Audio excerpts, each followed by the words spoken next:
আজকে 4 নম্বর পয়েন্ট থেকে শুরু।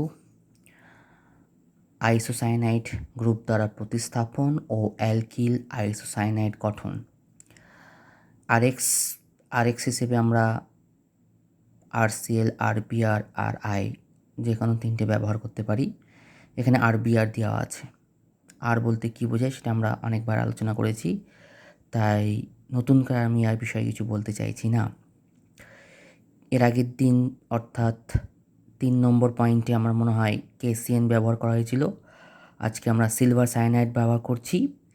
জলীয় ইথানল মানে অ্যাকোয়াস ইথানল মানে ইথানলের সঙ্গে জল মেশানো থাকবে, ইটিওএইচ বা C2H5OH বা CH3CH2OH, এটা হলো ইথানলের সংকেত। তৈরি হবে অ্যালকিল আইসোসায়ানাইড। লক্ষ্য করে দেখ এক্সকে এনসি দ্বারা প্রতিস্থাপিত হয়েছে। এনসিকে আমরা বলছি আইসোসায়ানাইড। এজিসিএন দিলে সিএনের জায়গায় এনসি আসে, ঠিক আছে। CH3CH2Br, CH3CH2NC।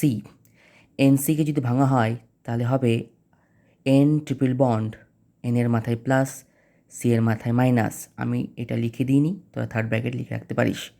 অর্থাৎ আরএনসিকে যদি ভাঙা হয় তাহলে দেখতে পাবি R single bond, N triple bond, C, N এর মাথায় প্লাস, সি এর মাথায় মাইনাস।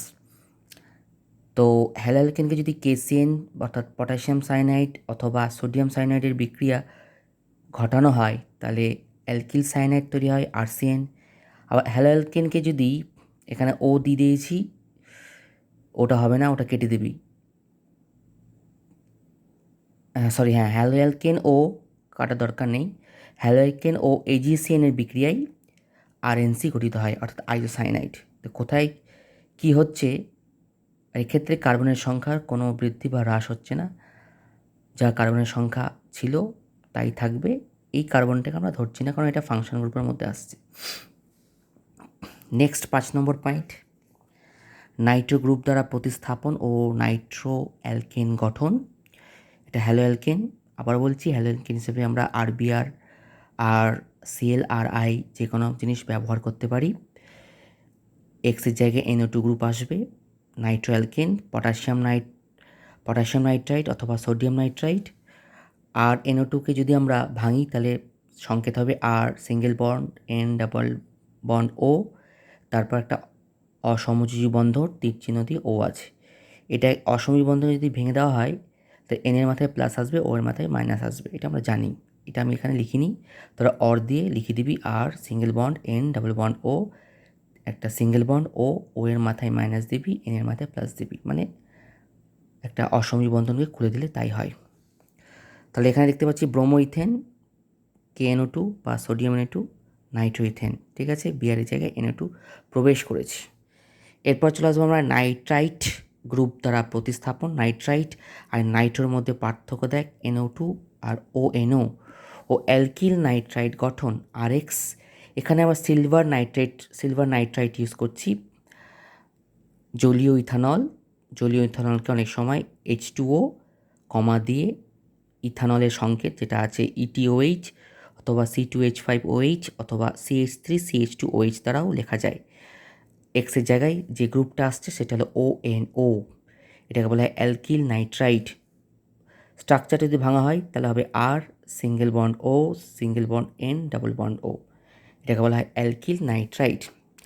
আইসোপ্রোপাইল ব্রোমাইড, এখানে নতুন একটা অ্যালকিল ব্রোমাইড নেওয়া হয়েছে আইসোপ্রোপাইল, CH3 CHBr। তখন এই কার্বনের সঙ্গে দুটো CH3 আছে, সেটা তুই ওপর লিখতে পারিস, নিচে লিখতে পারিস, এখানেও লিখতে পারিস, এখানেও লিখতে পারিস, বা এইভাবে লিখতে পারিস। এটা কম্প্যাক্ট স্ট্রাকচার খুলে দিলে সি এর মাথায় বা সি এর সঙ্গে দুটো CH3 আসবে, এটা সবই জানা আছে আমাদের। বিআরের জায়গায় ONO গ্রুপ প্রবেশ করছে, ফলে উৎপন্ন হচ্ছে আইসোপ্রোপাইল ব্রোমাইড থেকে আইসোপ্রোপাইল নাইট্রাইট। এক্ষেত্রে আমরা দেখে নেব কি বলা হচ্ছে, যে হ্যালোঅ্যালকেন ও KNO2 অথবা NO2 বিক্রিয়ায় তো নাইট্রো অ্যালকেন তৈরি হয়, আর তার জায়গায় যে AgNO2 বিক্রিয়া দিই তাহলে হবে অ্যালকিল নাইট্রাইট। নেক্সট আসবো আমরা carboxylate group, single bond OCOR ভেঙে দিলে হবে single bond O, single bond C double bond O R দ্বারা প্রতিস্থাপন এবং এস্টার গঠন। মানে এই যে জায়গাটা আমরা ফাঁকা দেখা যাচ্ছে, এখানে একটা করে আর প্রবেশ করবে প্রত্যেকটা ক্ষেত্রে, এখানে একটা আর প্রবেশ করবে। বিক্রিয়া দেখলেই বোঝা যাবে। আর এক্স, এখানে আমরা সিলভার লবণ নিচ্ছি, কার নিচ্ছি অ্যাসিডের, কার্বক্সিলিক অ্যাসিডের সিলভার লবণ। কীভাবে উৎপন্ন করা হয় সেটা আমরা আগে পড়ে নিয়েছি, কীভাবে আমরা সিলভার লবণ তৈরি করতে পারি। যাই হোক, সঙ্গে ইথানল, হিট, ফলে এস্টার উৎপন্ন হচ্ছে। তাহলে দেখ, এই এজির জায়গায় এই আরটা প্রবেশ করছে। এই আর ড্যাশ আর দুটো এক হতে পারে, দুটো আলাদা হতে পারে, নির্ভর করছে আমরা কী প্রকারের অ্যাসিড লবণ নিচ্ছি সিলভারের এবং কী প্রকারের আমরা অ্যালকিল হ্যালাইড নিচ্ছি। পরের পেজে উদাহরণটা দেওয়া রয়েছে। ইথাইল আয়োডাইড, লেখা না বুঝতে পারলে আমার কথা শুনে করে নিবি। এটা হলো সিলভার অ্যাসিটেট, মানে অ্যাসিটিক অ্যাসিডের সিলভার লবণ। অ্যাসিটিক অ্যাসিডের সংকেত হলো CH3 C double bond OH বা CH3CO2H। ইথানল, হিট, তাহলে দেখতে পাচ্ছিস CH3 যা ছিল তাই, ঠিক এই সিলভারের জায়গায় এই গ্রুপটা চলে এসছে CH3CH2, অর্থাৎ ইথাইল অ্যাসিটেট। এরপর চলে আসবে অ্যামিন গ্রুপ দ্বারা প্রতিস্থাপন ও অ্যামিন গঠন। হ্যালো অ্যালকেলকে আমরা অ্যামোনিয়াম ভুল বললাম, অ্যামোনিয়ার ইথানলীয় দ্রবণ সহ যদি উত্তপ্ত করা হয় তাহলে একটা মিক্সচার তৈরি হয়। মিক্সচার মধ্যে কী কী আছে? প্রাইমারি অ্যামিন আছে, সেকেন্ডারি আছে, টার্সিয়ারি অ্যামিন আছে, আর সঙ্গে রয়েছে কোয়াটার্নারি অ্যামোনিয়াম লবণ।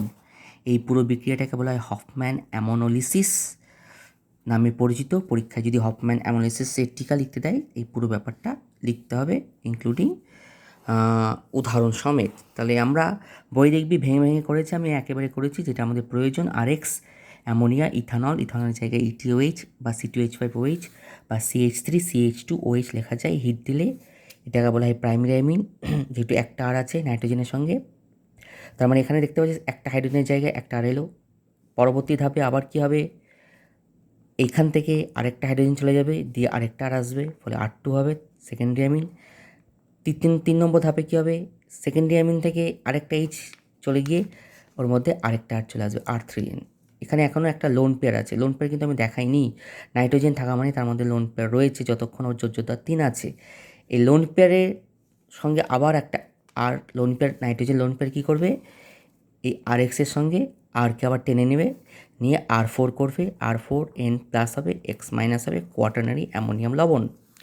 এখানে উদাহরণ দেওয়া আছে ইথাইল ব্রোমাইড, এখানে ব্রোমাইড নেওয়া হয়েছে। আয়োডাইড, ক্লোরাইড নিতে পারিস। প্রথমে তৈরি হলো ইথাইল অ্যামিন, যাকে প্রাইমারি বলছি।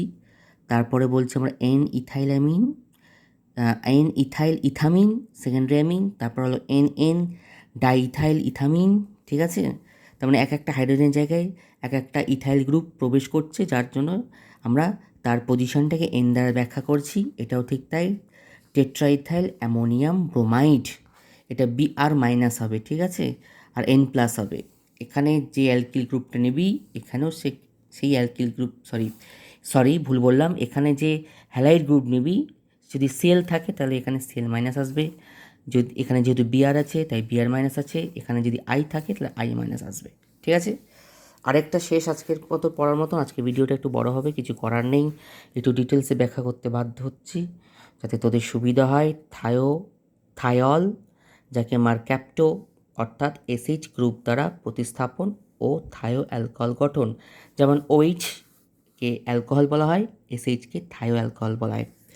RX সোডিয়াম হাইড্রোসালফাইড অথবা পটাশিয়াম হাইড্রোসালফাইড, এটা হলো অ্যালকোহলের জলীয় মিশ্রণ, অর্থাৎ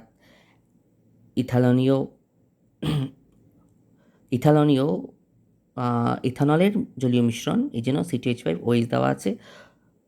হিট RSH উৎপন্ন হচ্ছে, এক্সের জায়গায় SH আসছে। এখানে ব্রোমোইথেন দেওয়া আছে, NaSH এর জায়গায় কি SH নেওয়া যায়, সেম জিনিস। C2H5 লেখা হয়েছে, CH3CH2SH ইথেন থায়ল অথবা ইথাইল থায়ো অ্যালকোহল। এখানে একটা জিনিস বলে দিই, দেখ ইথাইলকে এইভাবে লেখা যায়, C2H5 দ্বারাও লেখা যায়। এই জন্য আমি এখানে জায়গা হচ্ছিল না বলে এটাকে না খুলে আমি এটাকে শর্টে করে দিয়েছি। এখানেই শেষ, লেখাগুলো কমপ্লিট করে আমাকে নোটস করে দেখাবি, তারপর আমার কালকে আবার নতুন পড়া দেবো। জিনিসগুলোকে নতুন নোটস যা আসবে তার আগে পুরোনো পড়াগুলো অবশ্যই রিভিশন দিয়ে দিবি এবং মাথায় সবসময় এটা চলতে থাকবে যে কী হচ্ছে অ্যাকচুয়ালি।